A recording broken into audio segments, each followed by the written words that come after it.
Oh, what is poppin', everybody? Dom Richie here, back on the Shuffle Squad, you gentlemen. Today, I'm joined by another very special guest. This is a weekly thing now, I've decided. And we're joined by my Professor Cup Top 8 promo. This is Friends in Sinnoh. You can see it's got the little, I guess on this side, the top 8 right here. It's a pretty neat little card. I won it by breaking a format with Tom Day. Unfortunately, we didn't win the cup. We did get second, and I hit Tom in top 8. And he kind of theory crafted most of the deck, so I gave him that little scoop. And then, unfortunately, Isaiah Chevelle just absolutely broke the format. If you want to hear more about it, just comment and I'll respond. But as always, we do have a tier list coming out today. Stellar Crown is in full swing, and it has been for a couple of weeks now. The format is really fun, actually. I think it's really, really refreshing. There's so much to talk about. So much stuff has changed. So much stuff is still the same. Charizard is once again overhyped. Briar's not as busted as we all thought. Whatever. Let's just jump into the video with our usual culprit of Arceus Charcadet. Now, this is, you can play this deck a couple different ways. One of them is just straight Arc Charcadet. I think that deck's kind of bad right now, but it's a fun deck. I like playing Arc Charcadet a lot. But there is also the, like, Arceus Rainbow box where you play Armarouge with, like, Iron Hands and Raikou, and like there's different rainbow attackers that can do different things where you can like utilize Ampy very much to help beat some of those single prize decks. You can still use Armarouge EX to beat Charizard, whatever you need to do. I think the deck is kind of cool. It's probably not as bad as some of the other decks we're going to go over. It's probably just a C tier deck. In general, Arceus, like, actually I should probably have Arceus on this list. So give me 1 second. I am going to add regular Arceus. Oh my goodness, somehow Arceus appeared. So we do have like regular Arceus, and this is more like Arc Dusknoir. I think this deck is super sick, actually. I think most of the Dusknoir boxes are really, really cool. It's kind of tough. I think Arc Dusknoir actually has a lot of potential. Starbirth is a really good attack, or is a really good ability. Trinity Nova is a really cool attack. Obviously, you only play like 2 basic energies, so Trinity Nova is not the most useful, but like, just being able to go Starbirth, just having that 200 HP on a stage 1, it's all cool stuff, right? I think like Arceus with Dusknoir, it's a cool deck for sure. Blocklax is another deck. Blocklax seems really strong right now. Just Charizard is pretty big, and Charizard's it's a winnable matchup. Dragapult seems like a pretty solid matchup. There's a lot of matchups that I think Blocklax is good into, and the decks that are playing outs to Blocklax are kind of on the downfall. Like Roaring Moon's fallen off a lot. Ancient Boxes, I don't think there's been a fall off as hard as Ancient Box from one set in a long time. And in general, like most decks aren't playing many switching outs. Most decks just, they aren't equipped to deal with block. Now obviously Lugia still bodies you. And Charizard can play stuff like Double Turo and body you, or maybe they're just playing Pekka Run and they body you. Doesn't really matter. I think block is well positioned enough that like, I don't think it's ever a bad play unless you're like a really small local scene and it's like, oh, I know there's 3 Lugia out of 8 people. Probably don't play block then. But I think block is a really solid play to like stuff like Cups and Challenges. It could be really cool going into some of the events we do have coming up over the next few weeks, including Lima, and then Kentucky, Louisville. Yeah, Louisville, that's what it's called. Another deck that like, this deck just doesn't feel good right now is Chien-Pao. It's probably better than Arceus box. Chien-Pao is, it's a good deck. The only issue I have with Chien-Pao right now is like everything is playing like Dusknoir. And if you have like Baxcalibur plus Frigibax, they can go like Dusknoir, KO Frigibax, Boss, KO Baxcalibur, and Chien-Pao just kind of loses. And setting up triple Fridge it's not the most doable board state ever. So it's kind of just sometimes a little bit tough to be playing Chien-Pao. And a deck that might be on the come up a little bit is Lost Zone box. And the reason I'm saying that is like Regidrago is kind of falling off a little bit. Dragapult is also on the come up a little bit, so that's probably a little bit scary. Charizard, I don't really even know, to be honest. Lost Zone box is just like, it's very similar to Lugia, Mew VMAX, where it's never gonna fully fall off. It's gonna be okay until the day it rotates, which is counting down the days like 7 months away, maybe 6. So we got to start being depressed about that one, everyone. But you know what? Lost Zone box, it's still an okay deck. The people that have been playing it a lot and that know all their lines, I think it's good. What you'll find with this format is there's a lot of coin flips. There's a lot of matchups that like a lot of decks that just have polarizing matchups. Like Raging Bolt's one of the prime examples where it's like, yeah, it's got cool matchups. It can beat everything, but like you're getting bodied by single prizers. Where like Lost Zone Box is kind of in the same spot. It's like, yeah, Regidrago's a near auto loss, but you know what? Just play the deck, and if you dodge Regidrago, you might do well. If you hit Regidrago, you might still do well because you're playing Lost Zone Box, right? Gholdengo, as much as I hate on Gholdengo every single week, I gotta give him his props. He's not that bad of a deck. I still think he's worse than Chien-Pao, but I think it's probably just a solid C tier deck. Gholdengo, like, it seems cool. It beats, like, it can beat Raging Bolt really easily. It can beat most of the turbo decks really easily, minus Miraidon. Miraidon's a pretty tough matchup if they get going early. Once you set up that Gholdengo EX, it tends to be pretty good. Like, if you can survive the early game, you're probably looking solid. Dialga is a deck. I don't know what else to say about Dialga. It's got a really, like, it's got a really loyal group of people that play Dialga, in a sense that, like, some people just love Dialga and they'll play it no matter if it's good or bad. Like, we could be in a format where Char Cadet is the best deck in format by a mile and Dialga is still going to see play. I think you lose to the turbo decks pretty hard, which is unfortunate, but like, you're good into a lot of other stuff. It sucks now, though, because, like, Dusk Noir can KO your Matangs and stuff and just kind of put you in a weird position. But I think, like, in general, the deck is cool. Nothing else I really have to say. Its matchup spread is mediocre. You don't really have any, like, oh, you're auto-winning this matchup. But at the same time, you don't really have any, oh, you're auto-losing this matchup for meta-relevant decks, right? Like, everything's a winnable matchup as Dialga. Dipplin, unfortunately, is just a fun deck. I really love Dipplin. I think the deck in general is really, really fun. You can definitely win a lot of games. Like, Roaring Moon is really easy. Raging Bull is really easy. Lost Zone Box is pretty easy. Like, Gardevoir too. Gardevoir is another, like, fairly easy deck to beat. Like, Miraidon can be kind of tough because they can go, like, hands. But if you can swing early, you can mitigate that and you can still win. I think it's a good, cool deck. I just don't think it's actually that good. It's just, like, it's kind of clunky. In order to play, you kind of have to play Hisui and Lilligant, which is just probably a bad card. And it's a big liability in a deck that really wants to play just with with one prizers, so it can beat those two prize decks. Miraidon seems really good this format. I cannot lie. If you go over and you look at the Limitless pages of, like, not Shroud of Fable, Stellar Crown, sorry, everything's an S anymore. It's kind of like, sometimes you get confused, right? I think Miraidon's pretty solid. I still think you lose to Raging Bolt, but you can play, like, double Zapdos to beat Raging Bolt. You beat Lugia. Charizard it's a matchup. It's not a good one. Dragapult is pretty solid. Gardevoir can be pretty solid. Like, there's a lot of matchups that I think are pretty solid. I think Miraidon's got a lot going for it. Especially with all these decks playing weak, low HP Pokemon. Being able to use Iron Hands on them is really, really strong.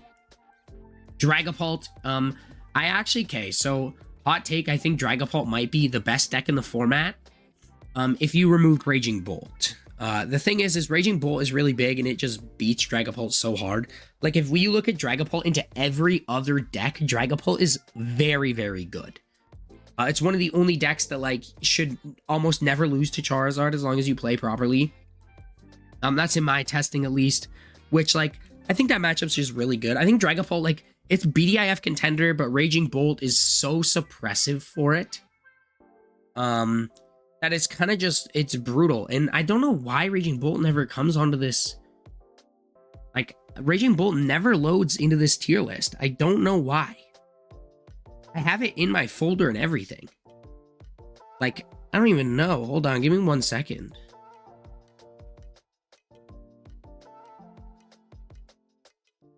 Like, you guys, here, hold up. Let me move this over here. You guys can literally see Raging Bolt is right here. I do not know why this card will not load into this.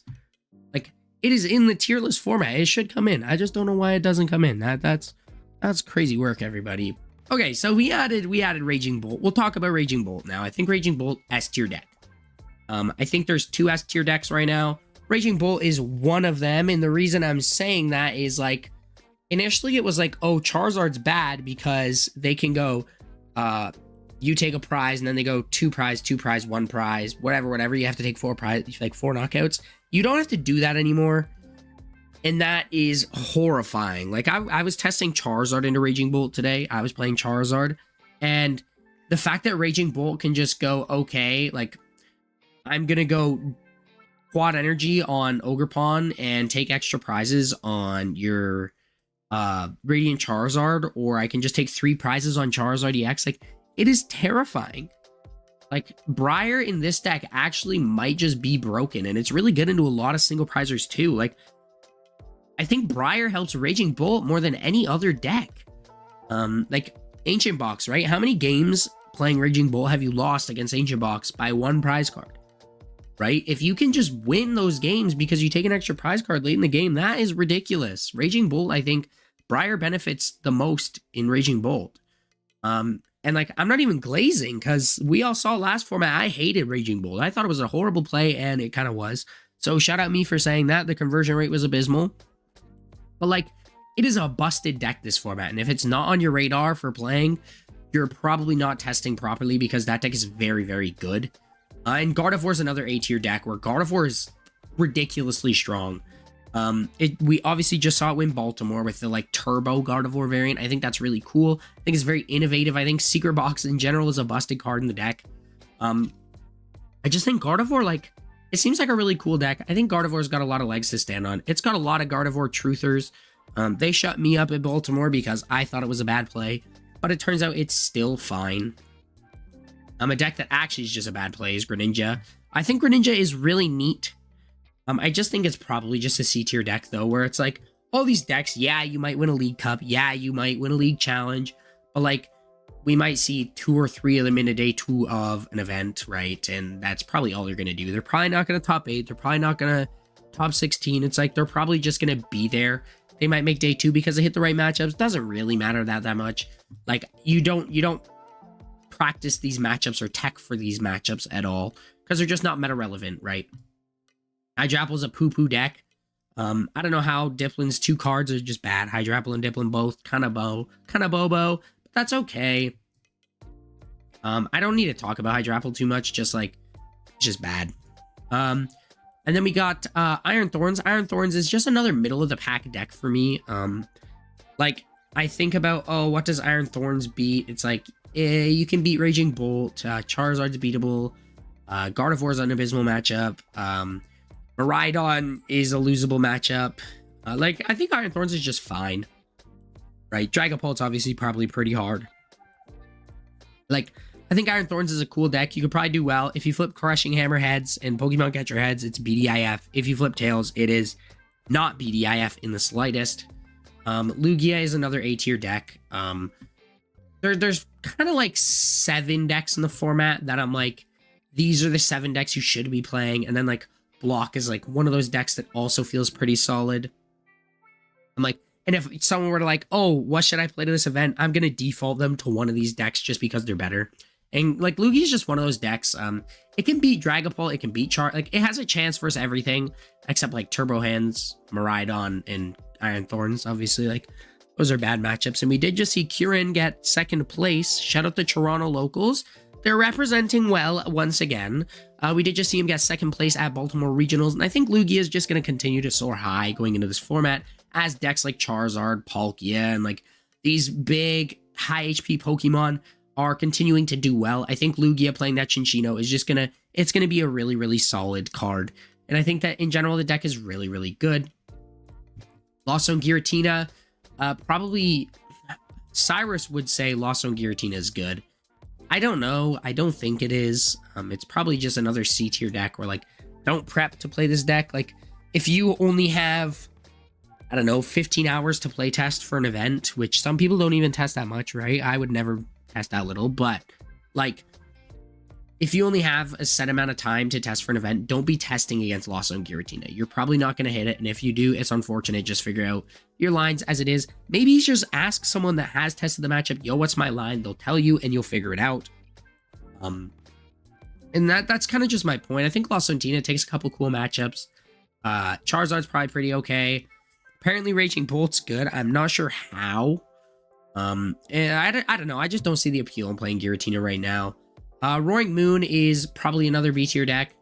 I think Roaring Moon out of all the turbo decks is just the worst one, unfortunately. Which is funny because I think going into Baltimore, I thought it was the best, and I kind of stand with that. Like, I still think it was the best deck going into Baltimore between the 3 turbo decks. Obviously, we saw Miraidon only had 1 day 2, so maybe Miraidon wasn't the best play. Sorry, I've been stupidly sick for weeks now. It's actually getting on my nerves. Moving on, we have Ancient Box. Ancient Box is probably a bad deck right now. Maybe it's B tier. Maybe it deserves that, but I don't know. Maybe it doesn't. I don't think it does. I'm throwing it in C tier. I think that deck is so mediocre right now. Like, you're just losing to all the super high HP Pokemon. Briar hurts you. And like I'm looking at the top decks. I'm like, Miraidon can beat you because they can go like hands double zap. Dragapult just bodies you. You just don't win against that deck. Raging Bolt can now utilize Briar. Lugia can beat you. Gardevoir can beat. Well, no, Gardevoir is probably your best matchup. Charizard's a bad matchup. Like, I don't even know. And now a deck that I think is really cool might actually be like the best control-esque deck besides pitch control. The best like secondary like control deck, I guess, is that quad Cornerstone Noivern build that like, I don't know, a ton of people played to Baltimore and it ended up doing well. I think it's still good going into Sacramento, going into Stellar Crown, everything with an S. I've been talking about Sacramento all day, and I've been talking about Stellar Crown all day, and I'm just getting confused. I think like Noivern quad Cornerstone seems really solid going into this format. Obviously Dragapult is probably not a winnable matchup. Lugia is also probably not a winnable matchup. But, like, you ought to win Raging Bolt. You ought to win Miraidon. Gardevoir's also kind of poopy. But, like, if you can just dodge, you're looking good, right? I'll take some auto losses if it means I get auto wins. Or, like, I wouldn't play Chien-Pao, or not Chien-Pao. That's probably a bad example because Chien-Pao can stand a chance against everything. Like, you don't want to play a deck that has auto losses and then just slightly above winning records, right? If you're going to play a polarizing deck, play auto loss or auto win. Don't play auto loss and then you might win. Right? Okie dokie, have fun, I guess. These decks are all bobo. They're all poo-poo ganoush. Unfortunately, I think Okie dokie is really cool. I actually like playing this deck a lot. We have a local that actually I borrow the deck from occasionally just to play some games because it is really fun. It's really straightforward. And I just enjoy playing it. A deck I really hoped was going to be better, but it's not really looking to be as crazy as I thought, is Palkia. I know it's okay, right? I think Palkia is like, it's a top 10 best deck in format for sure. It might even be top 5, but it's kind of like, I struggled to put it above the top 5. If it's in the top 5, it is number 5. I'd realistically probably put it around number 8 in the format. And that is unfortunate. I think it's kind of tough. Between Palkia and Terapagos, I don't know what I like more. I think Terapagos might just be better because you can play like a bulkier variant. You can play Pidgeot with it. I think Terapagos might actually just be better than Palkia. We did just see Josh Frank take down the Blue Ditto event with like 340 people, and like his only loss was to Scooping because he was busy. I actually think Palkia might be B tier, and I think Terapagos might be A tier. I think Terapagos might be that like other deck in the top like 8 decks. Regidrago's also up there. I think Regidrago is very, very solid. Probably still in the top 4 decks. I think like if you were to ask me, oh, what's the top 4 right now? Obviously I'm gonna say Charizard is number 1. Maybe. I think Raging Bolt might be better. It's tough. It's between Zard and Bolt for what's the BDIF. But I don't think there's like a tier 0 deck. So that's good, guys. That is good. But like besides that, it's like I'm going Charizard or Bolt and then Drago or Pult as 3 and 4. And then like 5 through 10, I'm like, you can throw what, like you could throw in Miraidon, Lugia, Gardevoir, Terapagos, Palkia in whatever spot you want. Right? I could care less. And then obviously you've got to find your 10th deck. And if you were to ask me, I'd probably tell you the 10th best deck is, well, probably actually Pidgeot Control. Pidgeot Control just seems like a really solid play. And obviously we do see All Out Blitz will do well with it a lot.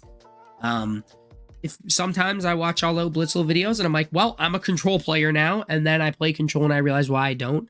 I don't know how people can play control. It's just like too much thinking for me, coming from a guy that likes a lot of Raging Bull. But like PGR control, I think might be the 10th best deck in the format, and it might be higher than that if more people played it, right? It's just hard to rank it so high when it just like it doesn't have the volume of players to do well. Sablezard seems cool. Probably just another B tier deck. Like I understand, like, okay, well, we're losing to Drago. Dragapult is probably also kind of tough. Zard is winnable if we just play a double Devo. Zard is super free. And it's kind of the same thing as Gardevoir, where like Gardevoir initially took a bad Charizard matchup, and then people are like, yeah, I'm playing double Devo and I'm never losing. It's kind of the same thing for Sablezard. I think Sablezard, like, you also obviously body Raging Bolt, so that's another cool thing. So Sablezard might actually be pretty good. Sablezard might be like close to the 10, maybe like top like 12. It's definitely top 15, I think. I think Sablezard's really cool. Turbo Hands, don't play this right now. I want you to look at this meta up here and tell me what is good to play against this Turbo Hands. It's like Lugia, Palkia, 2 decks in the top 10 that you're favored into. Everything else is pretty abysmal. And I know people say, oh, Gardevoir's free. Gardevoir's free. No, it's not. Because like Gardevoir just goes counter catcher and then Scream Tail KO. And then your baton doesn't proc, and then you gotta just power yourself up again. And then Hisuian Zoroark seems like another C tier deck. I know everybody was hyped for this deck. I've seen it perform really well. I think it's really cool. I just don't think it's actually that great, right? But yeah, this is kind of where I'm sitting at for this tier list going into Stellar Crown. I think obviously 10 best decks in the format. If I had to put them, I'd put these 10, right? Zard and Bolt at 2. And then like Alt and Drago at 3 and 4, and then whatever through 10. You can organize these 6 in any way you want, and I think that's a pretty solid top 10 if you ask me.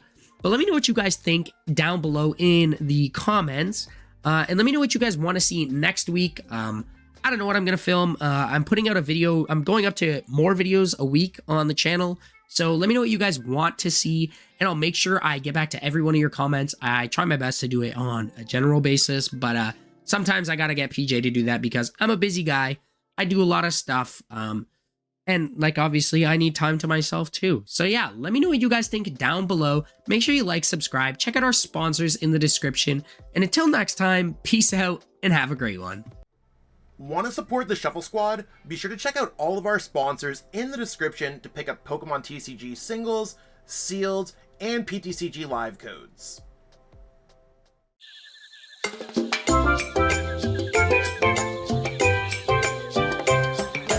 You made it to the end. Thank you so much for watching this entire video from the Shuffle Squad.